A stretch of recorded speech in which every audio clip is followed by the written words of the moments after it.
Hello.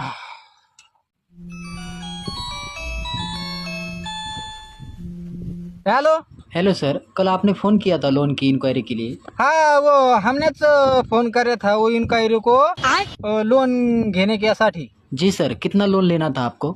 Amre का काय 450 ते 500 करोड रुपये का लोन पाहिजे होत्या.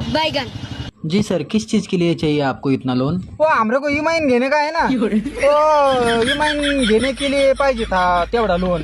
तो हमरे का मतारी को है ना साहेब, क्या हुआ हमरे का मतारी को मरने का हाउस है वो इमानी मध्ये बसने का. तो हम गया था इमाना मध्ये बसने को, तो म्हातारी बाहेर से बाहेरच पडून आया. म्हातारी म्हणे वो दूसरा कोणीतरी चालेंगा, वो इमाइन चालेंगा दूसरा कोणीतरी, तर मग उसको मरने का घाबरते आहे म्हातारी हमरे. तू चालेंगा तो मग बचेंगा. तो मग मैं विचार करा ते लोक काय चालवी देंगे नाही हमऱ्या का. मग आपलं आपलं घरच्या घरी काय तरी आपला सवता इमाईन आणि गा एक मग म्हातारी गोष्टी बसिंग आणि का सगळ्या पाहुण्या रावळ्याशी चक्कर मारते. आणि वो इमाईन का काय चिखला पाणी का भी चालते है ना, वो वरून से चालते है ना.